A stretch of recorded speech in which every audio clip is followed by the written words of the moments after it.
নমস্কার, আমি বৈদিক জ্যোতিষ এবং বাস্তু কনসালটেন্ট জ্যোতিষ ইন্দ্রজিৎ ঘোষ। তো আজকের ভিডিওতে আমি কথা বলবো কর্কট লগ্নে কোন কোন গ্রহরা শুভ আর কোন কোন গ্রহরা অশুভ, মানে কোন কোন গ্রহের রত্ন ধারণ করা যেতে পারে। আর হ্যাঁ, এই ভিডিওতে আমি কিন্তু রাহু কেতুকে মেনশন করব না।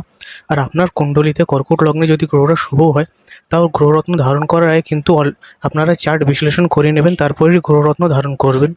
তো প্রথমে যদি চন্দ্রকে নিয়ে বলা হয়, কারণ চন্দ্র এই লগ্নে হচ্ছে লগ্নেশ, তো চন্দ্র এখানে লগ্নেশ, সাথে সাথে আর কোনো কিন্তু ঘরের এফেক্ট চন্দ্র এখানে নেয় না। তাই বলতে পারেন চন্দ্র এখানে শুধু লগ্নেশের গুণ নেবে এবং সবথেকে শুভ গ্রহ এবং সবথেকে যোগকারক গ্রহ।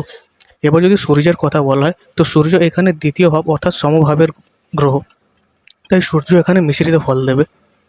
এবার যদি বুধ গ্রহের কথা বলি, তো বুধ গ্রহ এখানে 3 ভাব এবং 12 ভাবের মালিক।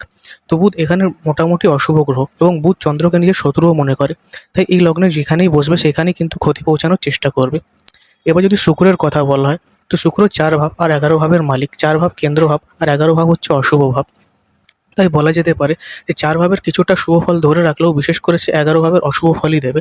তাই শুক্র এই লগ্নে কিন্তু খারাপ গ্রহ অর্থাৎ অশুভ গ্রহ। এবার কথা বলা হয় যদি মঙ্গল গ্রহের, তো মঙ্গল এখানে 5 ভাব অর্থাৎ ত্রিকোণ ভাব এবং 10 ভাব অর্থাৎ কেন্দ্র ভাবের মালিক এবং সাথে সাথে মঙ্গল হচ্ছে চন্দ্রের বন্ধু। তাই বলা যেতে পারে মঙ্গল এখানে চন্দ্রের সমান শুভ গ্রহ। তাই কর্কট লগ্নের ব্যক্তির যদি মঙ্গল খারাপ হয়, তাহলে কিন্তু তার পুরো কুণ্ডলী অর্থাৎ পুরো চার্ট খারাপ হয়ে যেতে পারে, কারণ মঙ্গল এই লগ্নে অনেক শুভ গ্রহ। এবার কথা বলা হোক গুরু বৃহস্পতি। গুরু বৃহস্পতি এখানে 6 ভাব অর্থাৎ কম অশুভ ভাব এবং 9 ভাব অর্থাৎ ত্রিকোণ ভাবের মালিক।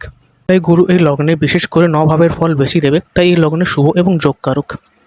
এবার যদি এই লগ্নে শনিদেবের কথা বলা হয়, তো শনিদেব এখানে 7 ভাব এবং অষ্টম ভাবের মালিক। সপ্তম ভাব হচ্ছে মারক ভাব এবং অষ্টম ভাব অলরেডি অশুভ ভাব। তাই বলা যেতে পারে শনিদেব এই লগ্নে সবথেকে খারাপ গ্রহ এবং শনিদেব যেইখানে বসবে সেইখানে কিন্তু খারাপ করবে এবং শনিদেবের দশা, অন্তর্দশা, সাড়ে সাতি এই ব্যক্তিদের জন্য একদমই ভালো যায় না। তাই এই লগ্নে সবথেকে খারাপ গ্রহ হচ্ছে শনিদেব। তো আজকের ভিডিওর জন্য এতটাই। যদি আপনারা আমার সাথে পার্সোনাল কনসালটেশন বুক করতে চান, তাহলে আমার সাথে কন্ট্যাক্ট করতে পারেন।